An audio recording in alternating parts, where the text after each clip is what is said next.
Long before the academy bell rang or the cadence of boots filled the yard, he was already there. The silence of 4 a.m. belonged to Harris Clifford, or, as most knew him, simply Mr. Harris, the janitor. A slight frame, always in the same faded blue uniform, mop in hand like a staff of quiet authority. His movements were deliberate, not slow from age, but from precision, like someone who had measured each hallway with something deeper than tape or chalk. The overhead fluorescence buzzed as he pushed his mop across the cold marble, his reflection moving beside him, a ghost walking among the living. Occasionally he paused to adjust a crooked plaque, realign the academy's flag with practiced reverence, or pick up discarded notes from yesterday's drills. He never spoke, never needed to. His presence filled the room more fully than noise ever could. Michael Anderson, a third-year cadet, often arrived early to center himself before morning drills. And almost every time he saw Harris, already deep in his routine, never startled, never speaking unless addressed. There was something peculiar about him, not just in how he moved, but in how others ignored him. Like he was part of the architecture, unnoticed unless something broke. But Michael noticed. He noticed the way Harris paused in front of the Founders Hall every morning, staring silently at the Academy founder's portrait, Helen Moulton. He noticed the quiet strength in how he never flinched under whispered jokes or sideways glances. Most of all, he noticed the tattoo, glimpsed fleetingly each time Harris reached to clean higher windows or brush away dust from the Academy crest. A compass rose etched into skin, with bold lines and an intricate anchor wrapped into its core. Michael had seen it before, in a photo, deep in the Academy's archives. A black-and-white shot of Helen Moulton, arm raised in salute during a memorial speech. There, barely visible beneath her sleeve, was the same mark. Cadets didn't speak to Harris. Most didn't know his name. They called him Ghost Shift, or Blue Fog. A few mocked his silence behind closed doors, joking about how he probably slept in a closet. None dared say it to his face, not because of fear, but because of something else, a feeling they couldn't name. This morning, Michael watched again. Harris stood by the statue of the Academy Eagle, gaze fixed, unmoving. He reached out, touched the metal lightly, not polishing it, but greeting it, like an old friend. The contact lasted no more than a second, but something about it gave Michael a chill. Who was this man, really? Michael didn't yet know the answer, but he would soon find out. It was a Tuesday, cloudless, quiet, the kind of day where everything looked too polished to betray what might be unraveling underneath. Drill practice had just wrapped. Most cadets scattered to the mess hall or lockers, the air ringing with clatter and barked commands. Michael was sitting near the far end of the quad, flipping through an old handbook, not out of requirement but routine. That's when the first sound broke the rhythm. A scream. No, a shout. Then silence. Then hurried boots. Someone yelled, "Roof!" Michael stood immediately. His eyes followed the gesture. A single figure, arms stiff at the edge of the administration building's top floor. Cadet Lawrence Thompson. Younger than most in his year, always a little too quiet, a little too pale, the type who flinched during inspection more from anxiety than error.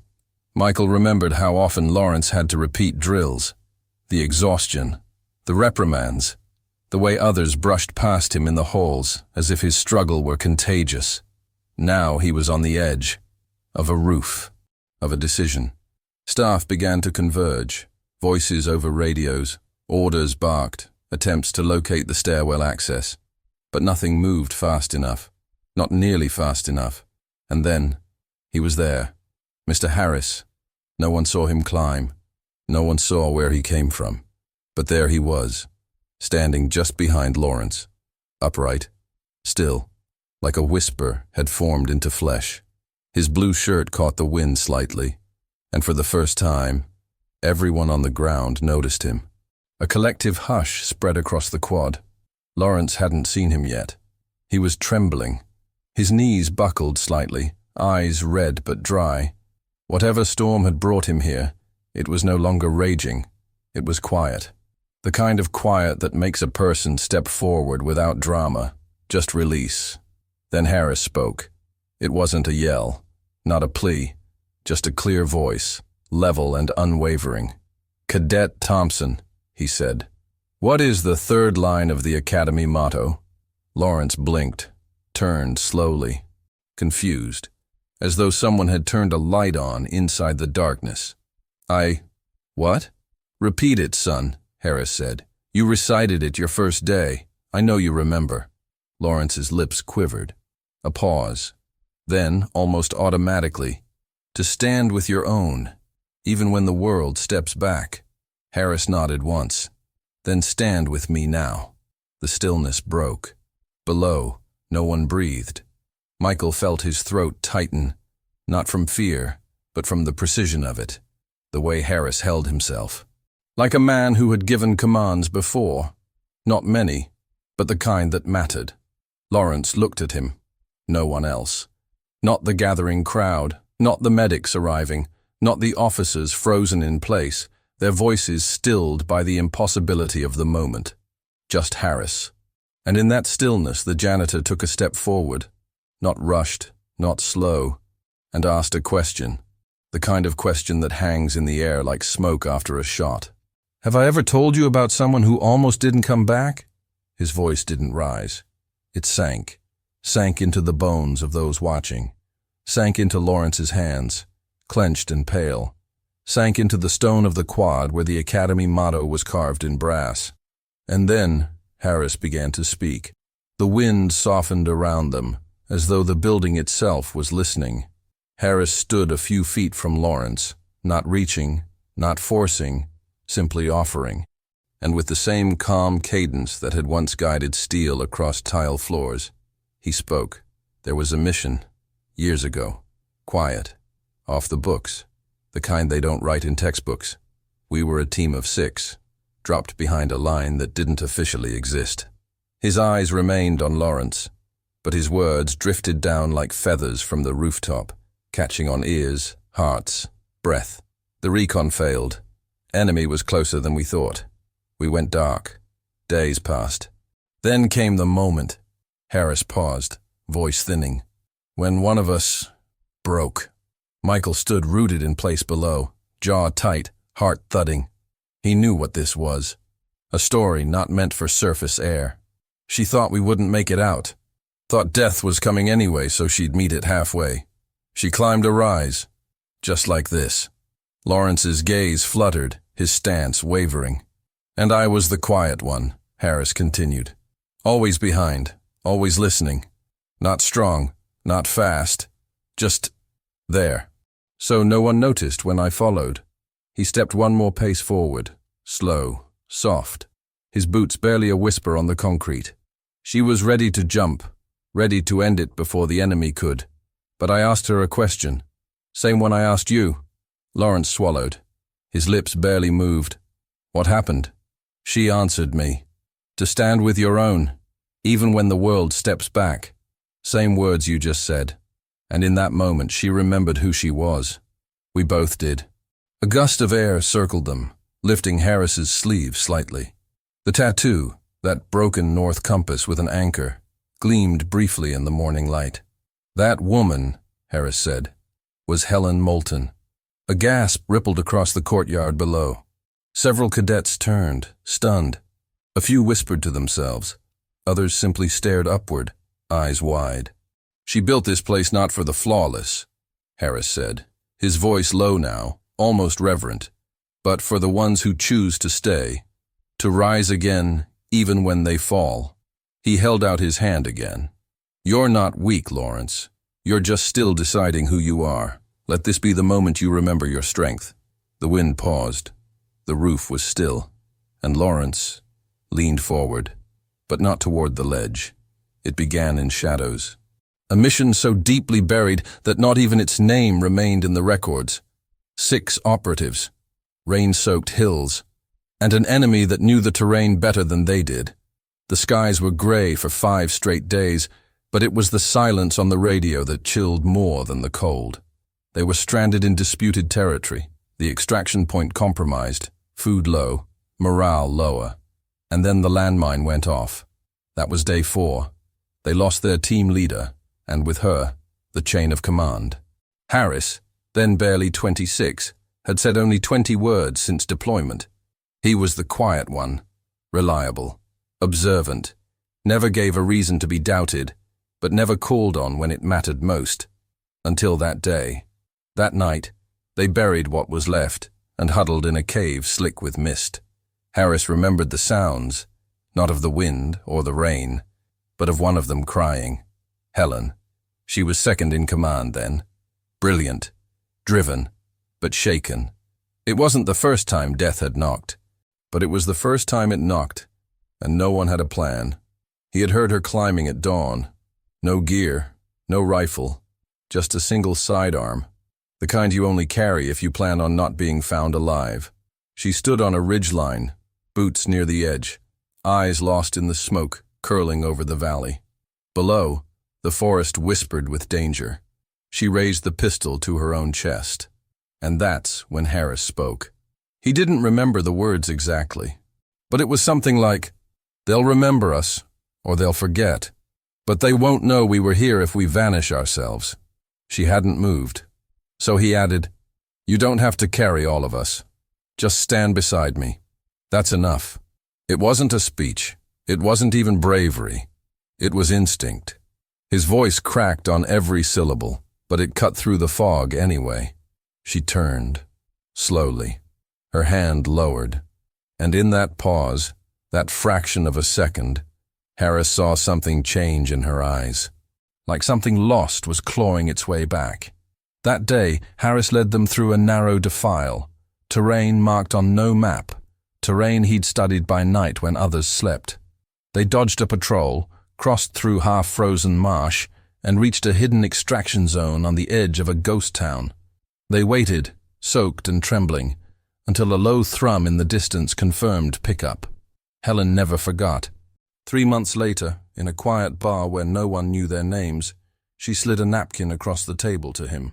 On it, a sketch, a compass with a shattered north, anchored by a symbol of memory. "It's us," she said, "a broken direction, and a bond that still guides." They inked it on their arms the next day. He never told anyone, until now. There was no applause, no gasp, just stillness. On the rooftop, Harris's story hung in the morning air, like mist after a storm. Lawrence stood frozen, caught between the edge of the roof and the echo of the words. The name Helen Moulton still rang through the courtyard, vibrating down the stone columns like a bell struck in morning, and recognition sparked across a dozen faces. Michael Anderson was the first to move. He stepped forward from the line of cadets gathered below and spoke, not to anyone in particular, but to the space between history and disbelief. "That's him. That's Harris Clifford, the one from Helen's journals." Heads turned. The commandant stiffened. A junior officer removed his cap.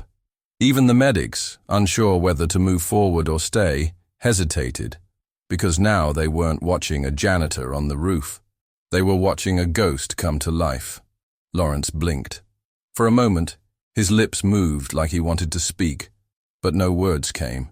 His knees trembled, not from fear now, but from the weight of something far heavier. He took a single step back, away from the ledge, toward Harris.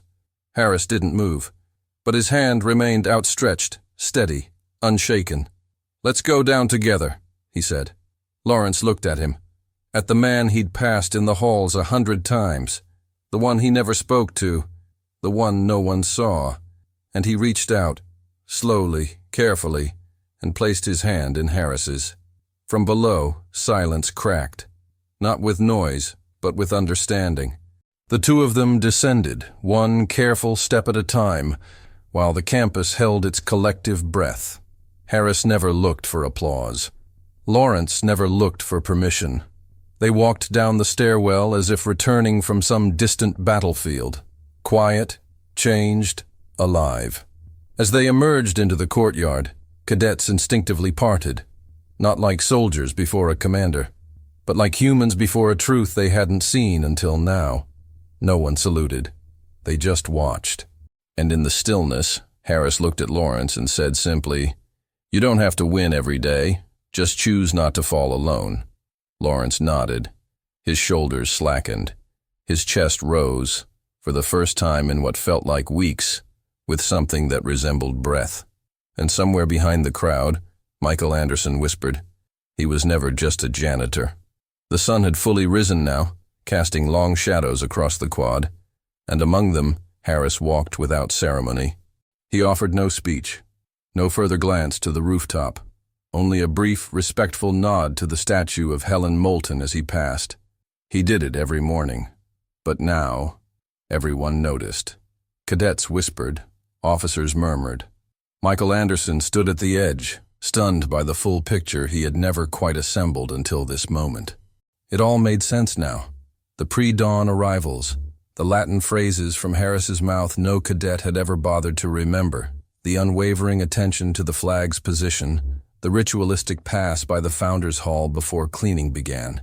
He hadn't just worked here. He'd watched here, protected, honored, remembered. The commandant stepped forward, his face caught between duty and awe. He approached Harris with deliberate steps and said, in a low voice only the front row could hear, "Why didn't you tell us?"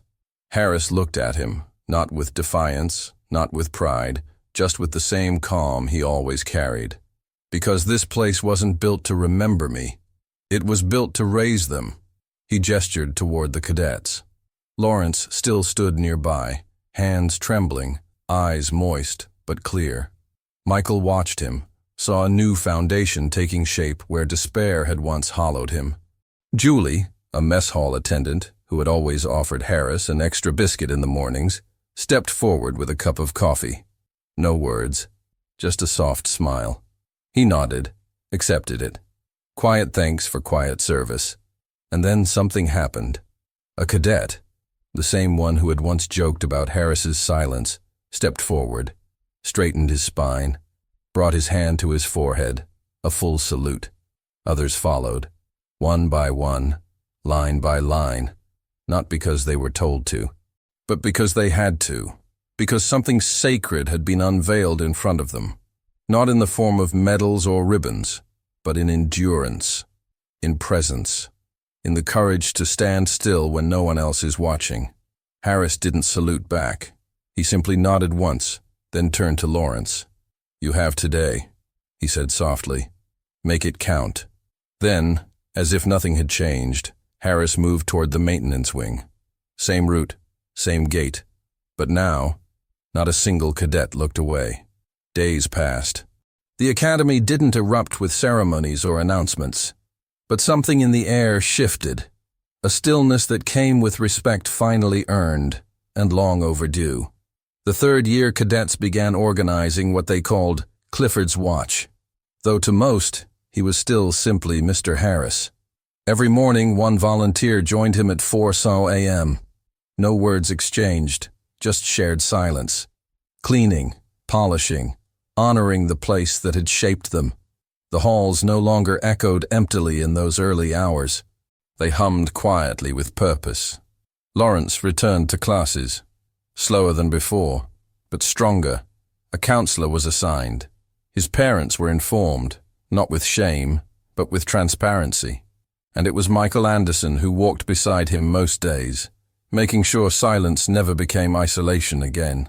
A small brass plate was added outside Founders Hall, discreet, just the way Harris would want it. It read, "In honor of the unseen, the quietest strength guards, the loudest hearts." Michael wrote the story, not for publication, but for the Academy archives. A private record titled "The Janitor and the Tattoo."